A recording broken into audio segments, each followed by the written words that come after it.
A perfect outcome to all things is assured.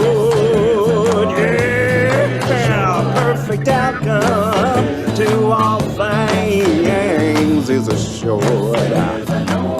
Yeah, I'm getting stronger every day because my faith leads the way. A perfect outcome to all things is assured. In every situation, there's a blessing somewhere. Come gather, brothers and sisters, and we'll see that it is there. Ooh, I need you, you need me. Yes, you do. And that's how our happiness is guaranteed. Take it, boys. And now, in all your doings, be you blessed. Through you is ushered in a world unseen, unheard, yet truly there. Holy are you, and in your light, the world reflects your holiness. For you are not alone and friendless. I give thanks for you and join your efforts on behalf of God, knowing that they are on my behalf as well, and for all those who walk to God with us. Sing it with me. A perfect outcome to all things is assured. A perfect outcome to all things is assured. I'm getting stronger every day because my faith leads the way. A perfect outcome to all things is assured. A perfect outcome to all things, yeah, is assured. Wee doggy. There we go. Is Meow. Meow. Can we get a meow from Tika? No. There we have all our wee doggies. Hi, all everybody, all our wee doggies today. A perfect outcome to all things is assured. So welcome to the perfect outcome. Here we go. 5:10. We had a rough time getting started today, but no. I guess we didn't need that 10 minutes. Yeah, I guess it's all working together for the good. So we're gonna celebrate the moment. How about that? It is. How about that? Let's just be in the moment. Glen, Yolanda, do you want to spotlight yourselves too? We do. I don't see to how go it's there. Over here. I can't find the spotlight. Thank you. Alrighty. I think we're all good now. Mm-hmm. If you were wondering where we were. This is funny. This is a really funny day. Okay, great. Michelle's sermon this morning was really good. We had a whole afternoon in the sanctuary, especially talking about our mothers and habits of awareness and how growing and maturing kind of changes your story. Oh, for sure. You end up first, I mean, let's be honest, you change your story before you drop it. Right? You kind of tell the better I don't know about you, but I told a better version of my story before I dropped it. Oh, yeah, right? Yeah. You know? So I learned to tell my story so I came out the hero more than I came out the victim. Or depending on what its use was for me, right? Tell the story where I win, tell the story where I lose. You know, depending on what I needed to, to prove true. You know? So it's really and mothers. Yeah. Mothers, man. Well, it's interesting because it made us think that. Oh, thank you, Tina. it made us think. Well, as a parent, you're really putting yourself in the position of you just sign up for it, don't you? Yeah, don't even know you're signing up for it. Put yourself in the position of all this projection from your children and stuff, and so when we're not parents, only cat parents, which no more are we cat parents. We've helped raise at least 2 kids. Well, yeah, we've been parts of kids' lives. Yeah, I'm 60 years old. If you've lived to 60, you've probably helped raise somebody. Yeah, I hope. Yeah. But anyway, my point being, it just really brought to mind how, my mom was just doing the best she could. Oh, certainly. According to her response to her own trauma from her household, right? Certainly. And she grew up in an alcoholic, with an alcoholic father. As my mother did. Right. And so there's that alcoholic rage, and all of that gets demonstrated in the family. And then, Or not demonstrated, Well, however it appears, but, if it's not dealt with, it surely appears in your family if you're until dealing with that until it's healed. But sometimes parents are, of our parents' generation, didn't look at those things and know how to heal them, So I'm saying that because I realized that my mother's desire to control everything, me and certainly me, but but the world in which she lived, that was her thing. Was the power of a beautiful woman. Well, yes, she was quite beautiful, and so she used that to try to manipulate and control the world around her. That's what I've learned, and that was a response to the trauma that she grew up with. So my response to her in any of those situations where I'm feeling punished or whatever by that control, my responses were also just uninformed and ignorant responses. Really, that's the best way to say it. And now that I have this teaching, I really know that my thoughts are not real. I know that in a deep, clear way. Unfrightening way. Yeah, and so it comes, Michelle's message this morning came at such a great time for me personally, because as I said in the sharing in the fellowship after, I'm writing an autobiography because my life is so weird and fun. It's just crazy weird.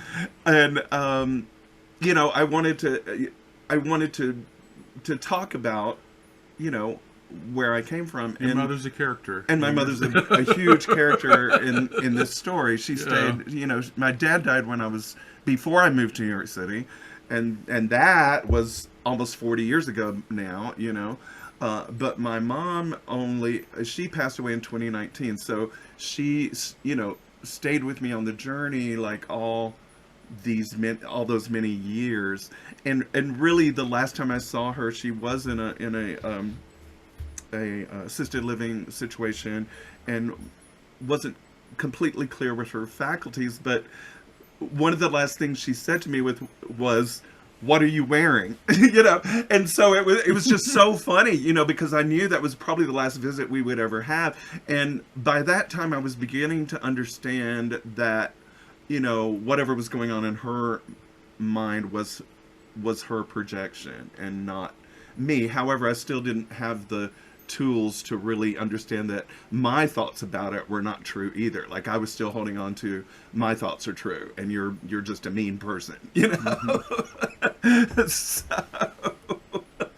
it's just fun. I have to say it's fun, and it just releases. You are not alone and friendless. Turns out, that's actually a little bit more common story of a mother than you would think. Yes. We share. You're not alone and friendless. Well, parents, still. All of our.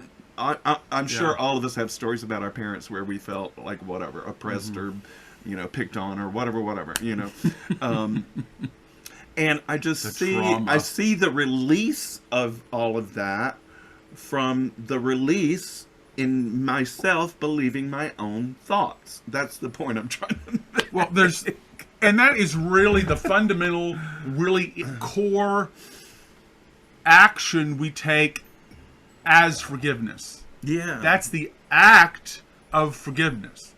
To let go of the way that we say the meaning has to be. Yeah.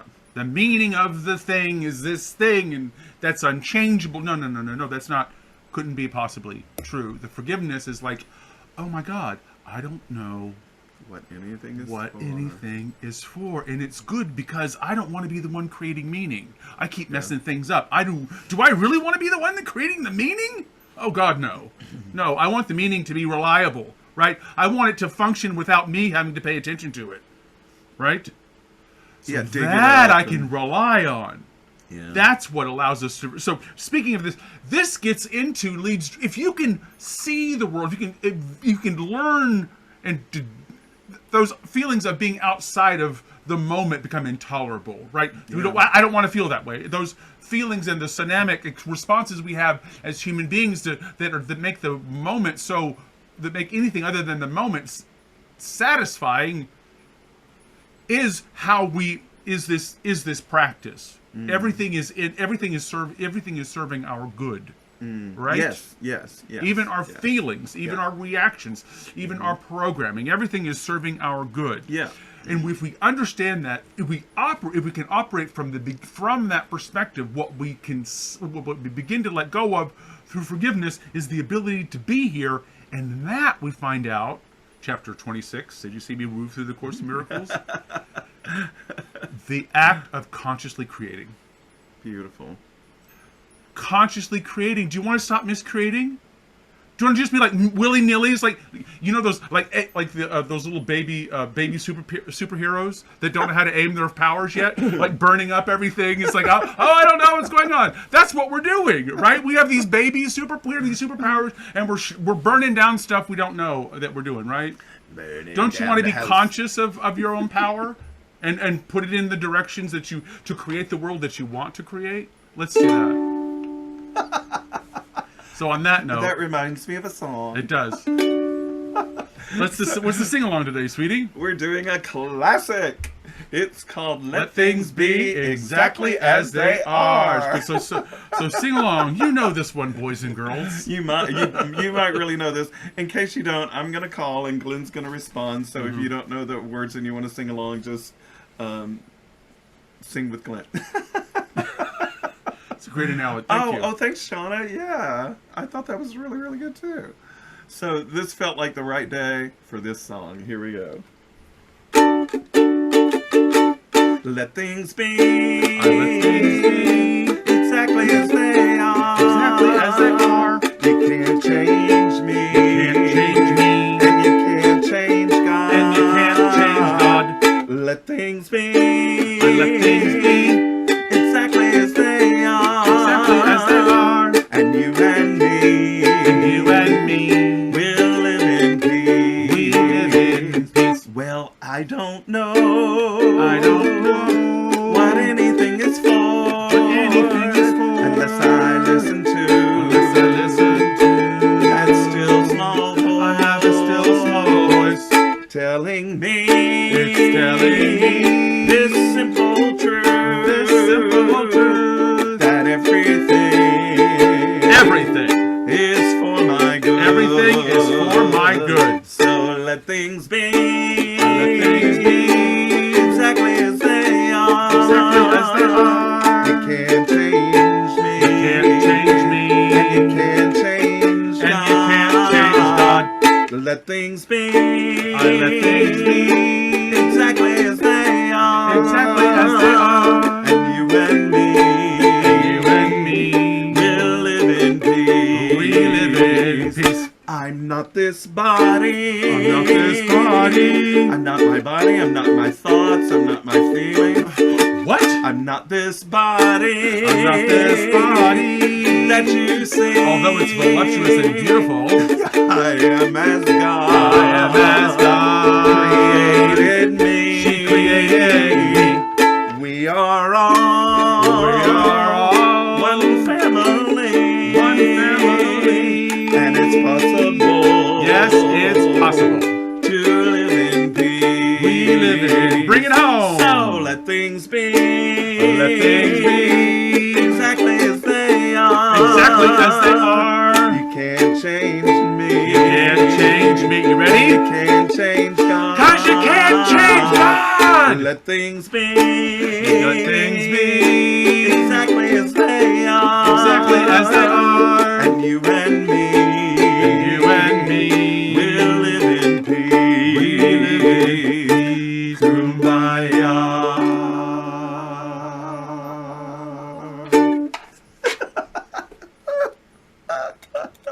I just can't help it sometimes. I know. That makes me laugh. We have been known to skip down the sidewalks of Bay Ridge singing that song. It's not a joke. That has actually happened. Skipping, Well, I think just because we want a nice full 30 minutes to do the message that you're going to do, let's just go into our silence and our prayer, and then I'm going to do a music video for you, and then we're going to move into today's message that Glen's going to deliver from A Course in Miracles, chapter 26, right? It's chapter 26. I just want to say we've moved into a new section in the Course in Miracles called What is Creation? You mean in the workbook? In the workbook. Yeah. We've moved into a new section in the Course in Miracles in called, the workbook. In the workbook for A Course in Miracles. Right. It's called What is Creation?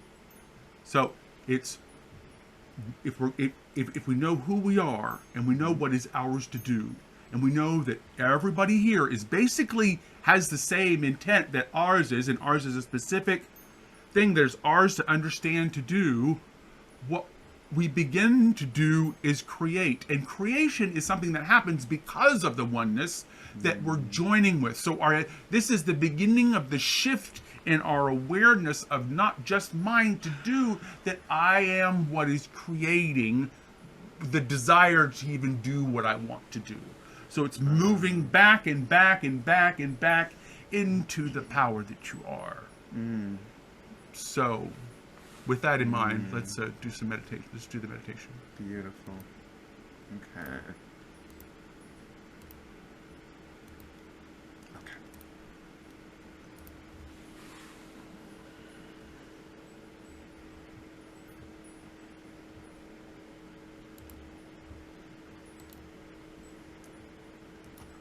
Okay, here we go.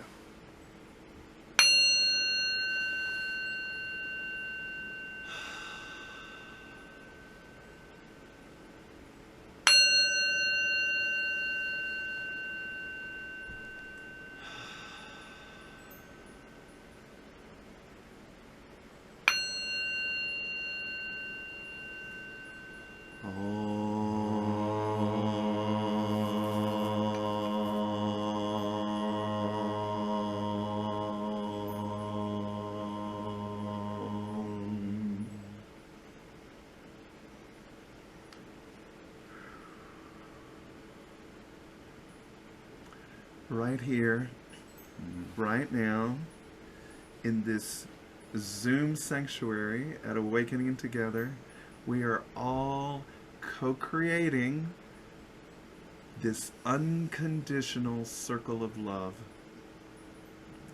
where everything that we like and everything that we do not like is included. May we find the truth in that. May we find the power in that. May we find the truth of let things be exactly as they are. Let us find that path of forgiveness, that walk of trust, that way of being where we allow what is, and we know the difference between what is false and what is true. Forgiveness is the key to happiness. Blessed be. And so it is.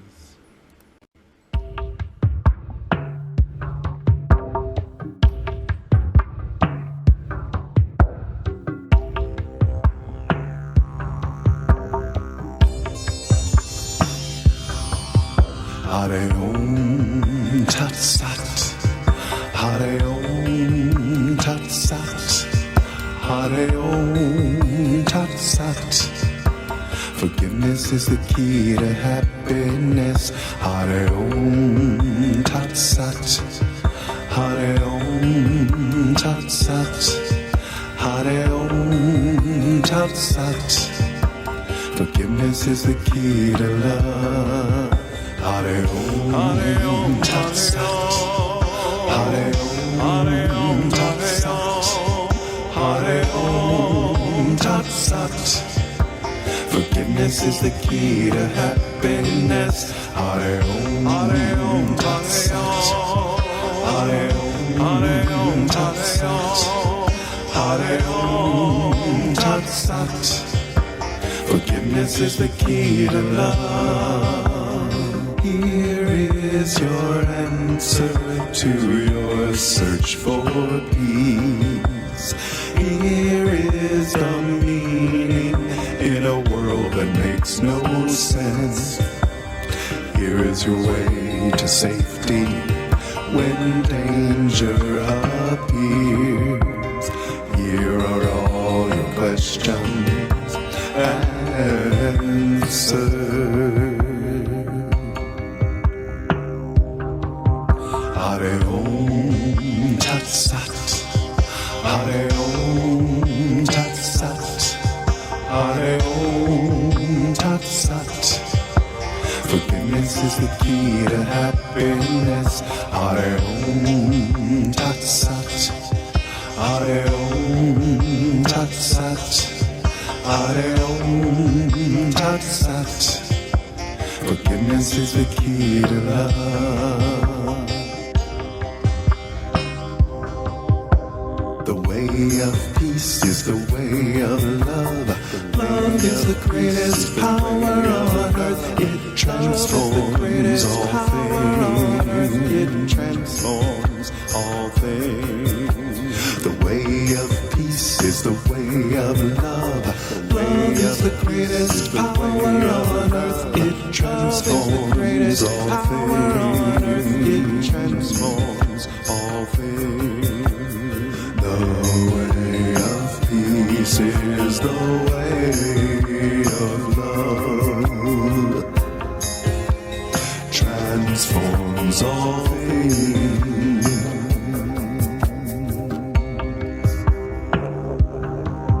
Hare Om Tat Sat. Hare Om Tat Sat. Hare Om Tat Sat. Forgiveness is the key to happiness. Hare Om Tat Sat. Hare Om Tat Sat. Hare Om Tat Sat. Forgiveness is the key to love. Hare Om Tat Sat. Hare Om Tat Sat. Hare Om Tat Sat. Forgiveness is the key to love. Hare Om Tat Sat. Hare Om Tat Sat. Hare Om Tat Sat. Forgiveness is the key to love. Hare Om Tat Sat. Hare Om Tat Sat. Hare Om Tat Sat. Forgiveness is the key to love. Hare Om Tat Sat. Hare Om Tat Sat. Hare Om Tat Sat. Forgiveness is the key to love.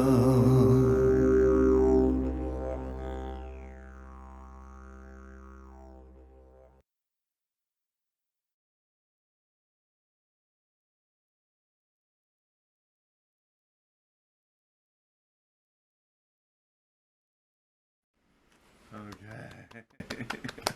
We love the peace program around here. We do. We do. All right.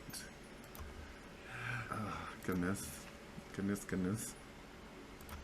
There we go. We in this hour we look at A Course in Miracles, a couple of pages out of the 12.8 pages that you read this week, right?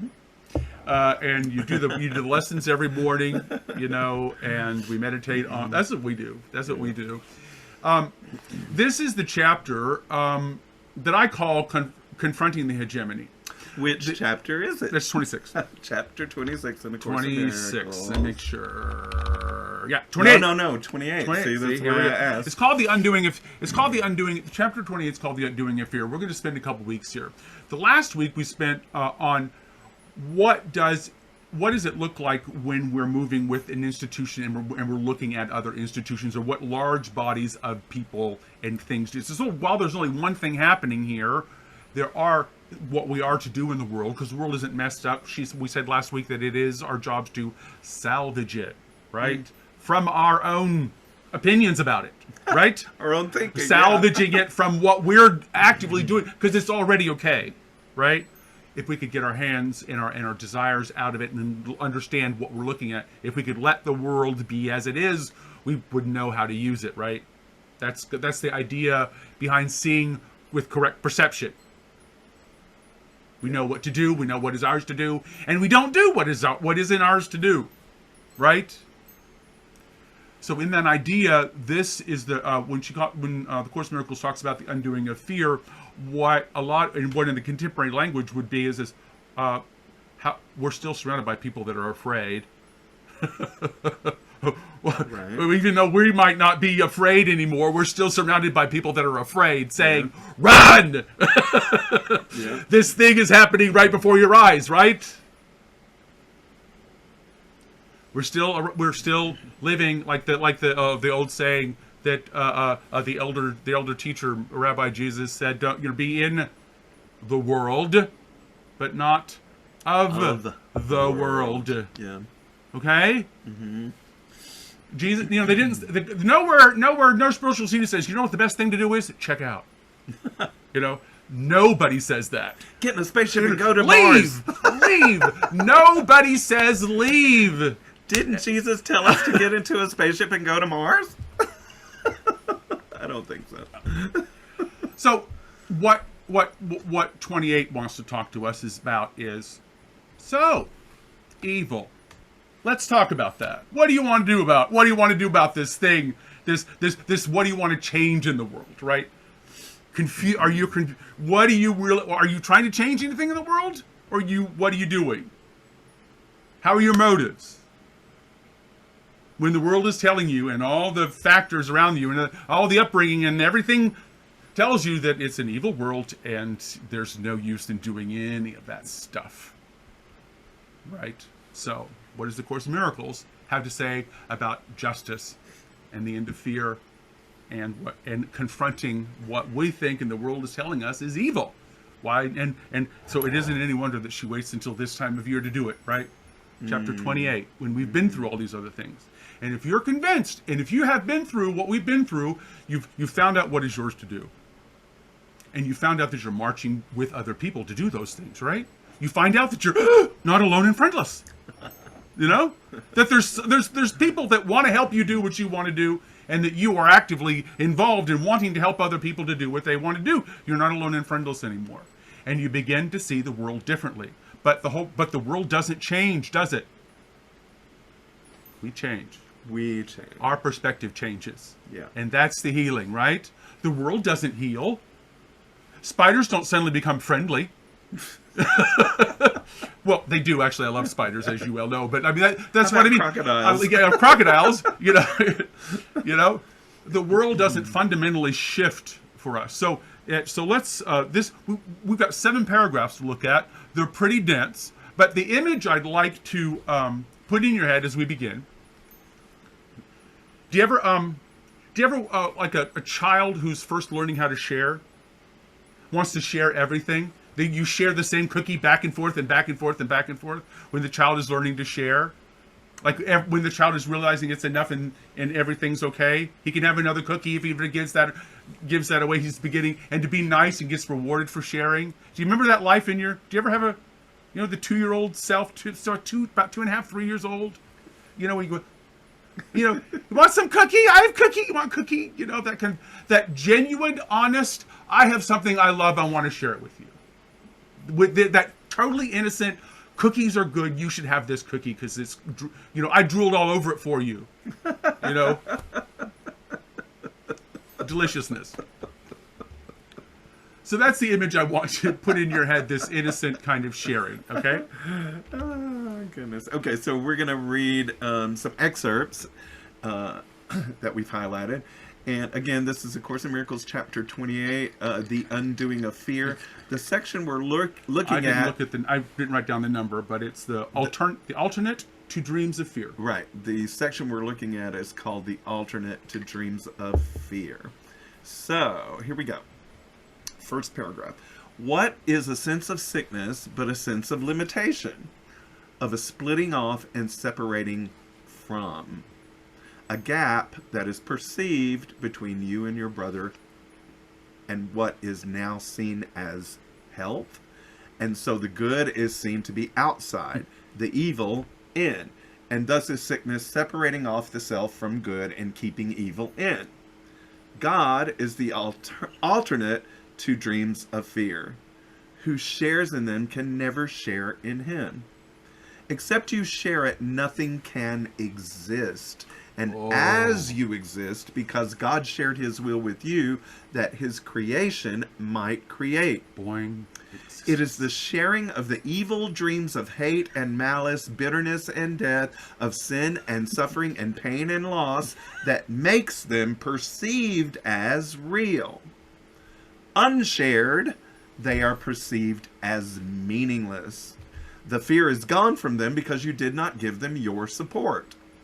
And which you share becomes the only thing you have. You have the one that you accept because it is the only one you wish to share. And what you have... Oh, man. You hear? Did you hear that? Yeah. And which you share becomes the only one you have. Yeah. Oh, no. You have the one that you accept because it's the only one you wish to have. She wants us to link up the idea of sharing an existence. Mm-hmm. Sharing an existence. Yeah. Are not usually words that what we share we call real. Sickness. When we say we're sick, when we define ourselves as a body, as this thing that has a beginning, a middle, and an end, ages and dies. Those are limitations. It is proof that we're separated and split off and everything like that. Those can't be a description of who we are. And it never is. But it is the obsession with calling what is material what reality is. Here she introduces the idea that we do this because we don't yet want to be we do see actually that we're not bodies so much because we can see the sickness in others and we kind of are getting an inkling that we're kind of not our bodies. We're really not, fundamentally not our bodies. But we haven't yet decided that we're what is animating those bodies. And so this is the gap when we're kind of doing both things. Where we can see the body sometimes and sometimes we're not being in the body. She calls this a gap. It's a very helpful phase to be in, especially when you're looking at your own sickness, your own health, your own programming, your own trauma, your own stuff, to be able to move out of it a little bit. Right? Yeah. Into the perspective that you're God and you are what is actually animating you. The alternative is God is reality. God is what is. God isn't dreams. God isn't fear. So it's not the body. It's not what is giving us those ideas. It is what is solid. What is here that is reliable. What is that? She wants us to get to the understanding of if there's what's beyond the fear. It's just like what Byron Katie says. Who are you without the fear? So God sharing what is real is reality. It's solid and immovable. Sharing what is solid and immovable. What is a piece of God. Dream sharing, how's that for a word? Dream sharing. Sharing in the dream. She says sharing the evil dream. Dream sharing is sharing in the suffering. Sharing in your suffering. Sharing is this, oh, you're right, it sucks to be you. I'm going to agree with that. Don't do that. No. Don't do that. Because if you do say, wow, that's the belief I have about it's like I'm still carrying around that. You can subtly do it, right? Page 600 In the blue There book. we go. Thank you, Shauna. Oh, hi, Jacqueline. Hey, Jacqueline. So, this idea of sharing as existence becomes a choice. It is the choice of what we share. Now, that implies a sense of consciousness. That implies we know right where we are in chapter 28. We know what is ours to do. We're moving with a community now. But we're, confronting as a community things that, the world is telling us is evil. And we may even have as a mission statement to help this or that or the other thing, to be a positive force. What do we do when we find ourselves the opposition of something else? She gives us an answer in the third paragraph. Keep going. Okay, here we go.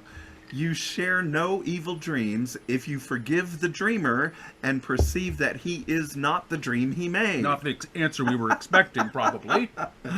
Forgiveness separates the dreamer from the evil dream and thus releases him. Let's see. You will not want to know your own identity because you think that it is fearful, and you will deny yourself, capital S, and walk upon an alien ground which your creator did not make, and where you seem to be a something you are not. You will make war upon yourself, which seems to be your enemy, and will attack your brother as a part of what you hate. Wow, wow, wow. Oh, gosh. Wow, Anybody wow, wow. watching the news? Yeah, wow. Wow, Or wow, not wow. watching the news, as the case may be? Exactly. My goodness. Yeah. That's exactly right. Here's where we got into our big discussion on Wednesday. Was this idea of forgiving the dream and the dreamer. Forgiving the dream and the dreamer. She gives us a reminder here. We're already free. You are the decider. Remember, you are deciding, the commander, about whether you're going to give your attention function to the Holy Spirit or you're going to hold on to it. And you're going to give the commander what to look at. Sharing is an indication of what we believe. Yolanda and I have really begun to watch our language and like what we're watching and what we're saying and things like that, and even in really subtle ways, and even laughing at ourselves a lot. You know, just to realize how deep some of the habits are, and even phrases in the English language and stuff. It's funny, just funny. There's awareness games, right? Sharing is what we say is true. Sharing is actually what makes things real for us. And do you see the subtle act of creation there? Sharing is believing something that makes it real, seem real for us. That's a subtle misuse of the act of creation. And the way we give it away is through judgment. So forgiveness is the release from the evil dream. Forgive the dream. Forgive the dreamer. Because without this kind of forgiveness, there is war. There is war, she says. War. That isn't mincing words at all. Without forgiveness, there is war. And where does war always begin? Right here. Yeah, well, I mean, yeah. Right. Here. So where is the source of war? My own desire for this gap in separation that seems safe, even when I trust you a little bit. See, that's where again, this idea of the secret underground miracle worker network. You don't have to, everything works out for your good if we can learn to see with the perspective that God gave us and not the perspective of the evil world. We can see allies everywhere, and we will participate with our allies, even in the people that are saying they're not our allies, because we know what? All things work together for my good when I do what is mine to do.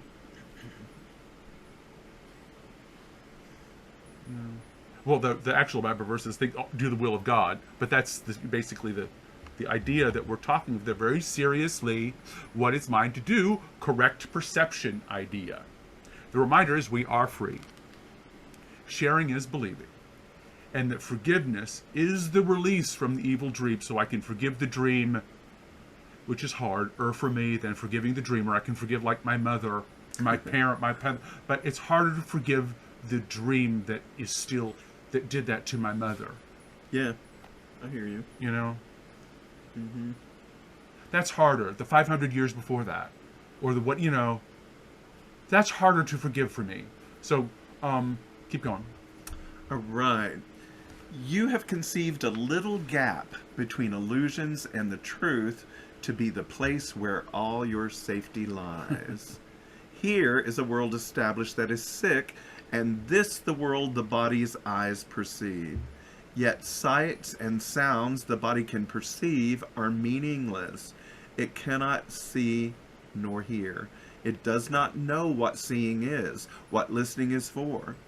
It is as little able to perceive as it can judge or understand or know. Its eyes are blind, its ears are deaf. It cannot think, and so it cannot have effects. Let not your eyes behold a dream. Your ears bear witness to illusion. For eyes and ears are senses without sense. And what they are and see, and what they see and hear, they but report. But you make a witness to the world you want. This is really what we're talking about today. It spells it. See, do you see creation? Do you see the act of creation there? What we are creating. This gap. Not here, not there. We're doing it because we think it's safety to have this guy. It's a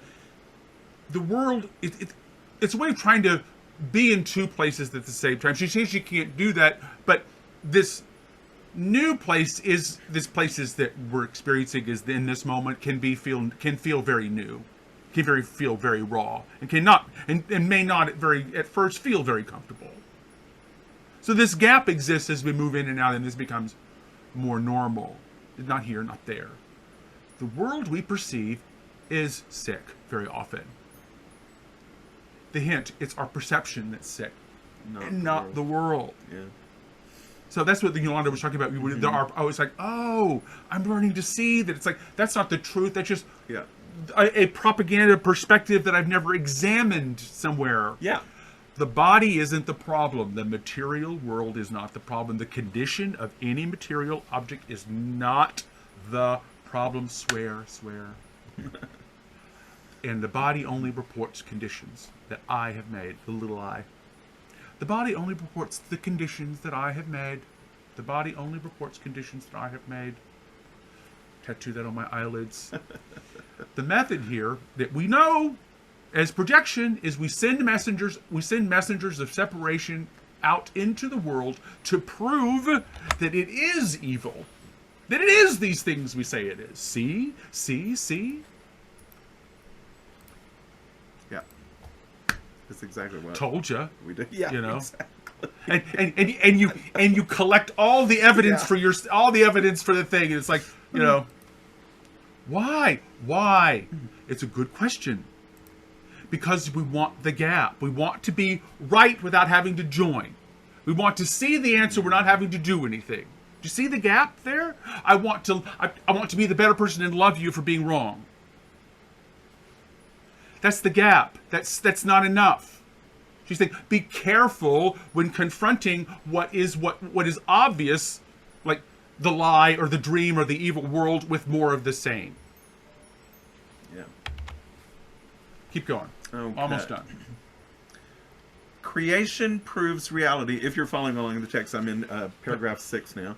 Creation proves reality because it shares the function all creation shares. You who believe there is a little gap between you and your brother do not see that it is here you are as prisoners in a world perceived to be existing here. So suddenly now we're in the concentration camp. What? The world you see does not exist because the place where you perceive it is not real. Oh my God, let's put that up. Look at the little gap and you behold the innocence and emptiness of sin that you will see within yourself when you have lost the fear of recognizing love. the fear of recognizing love. I mean, Oh so my you see the gosh. gap there. We want to like stand outside of it and go, oh, I know what that is and everything like that, without having to get our hands dirty with love, with joining, with doing the right thing, with being intimate, with being known, right? With healing, with being wrong, by letting go of this idea that Glen is the one I'm saving, or whoever is that, you know, out here that needs to, you know, make sure everything goes well for. It's odd. It's just getting more and more odd, and the investment doesn't pay off. Right. If you want to talk about the completely transactional thing, all this effort I'm making on Glen to work out, it's like not working out, you know, because those things aren't guaranteed. You understand? There isn't a way in the evil world for everybody to get what they want. Well, there is. That's the only thing that ever, in reality, that's the only thing that's really ever happening. The little gap in creation versus the reality and truth. The reality is not made of material existence, right? Creation is reality. Creation is this truth of our presence, this ever creative moment. Now, you could choose to be the prisoner of an evil world. That's just your mind. The prisoner of an evil world. And we can even create whole institutions and ways of being that are prisoners of the evil world. This fog of war, getting, lack, is what breeds that. Getting, from a sense of lack. And the request she makes at the very end of this chapter is to see your own innocence and everybody else's innocence, because that's what we'll share, right? What are you sharing? Our innocence? Our fear? Our belief in an evil world? What are we sharing? And this is what I wrote. The world says the only life that is worth living is one of extraordinary wealth, health, and power. We can feel so limited and small in our daily lives. We're constantly creating the world we're experiencing by only looking at what confirms our illusions about the world. We can create an evil world to experience or not. This is what the Course calls the gap, where we can still see both paths in front of us, and they both look kind of compelling. We see the sickness or the limit, depending on our perspective, accepting only what confirms our belief in sickness and the evil world, or not. The answer is to forgive the world and the path of sickness and evil. Hey, it's a path, right? We were prisoners of this dream world once too, right? We can forgive. We know we were innocent then too. We are the presence of peace today to share with the world. That's what I want to be. Is that presence of peace? Is that sense of like calm, cool, and collected in the midst of everybody going crazy? If everybody does it, the world is going. It's in a handbasket. The world's in a handbasket, you know, and it's going to the HE double hockey sticks. You know, how do you, when the whole world is running in one direction, how do you be centered and calm, cool, and collected in the child of God and all of that? Well, you know that the dream and the dreamer are not real, and you do not have to fight what is not real. Even though there's a really good temptation to get out there and bludgeon somebody to make things different, make things better. I've had the thought, you know. Oh, I've never had that thought. And we can make sure that everybody agrees with us. But that still is inside the evil world where something has to be stopped or limited in order for me to be safe, right? I need you to be sick or powerless, or in order for me to be okay. I need you to be limited for me to be okay. Or you need me to be limited for you to be okay. That project is suffering. It sure is. And that's why I wanted the image to be of this little kid with the drooly cracker going, this is the thing I love most, and I want you to share it with me. I love this. Don't you love this? You know? That's what it is all about. To be really that intimate with everyone and everything, because there isn't an everyone.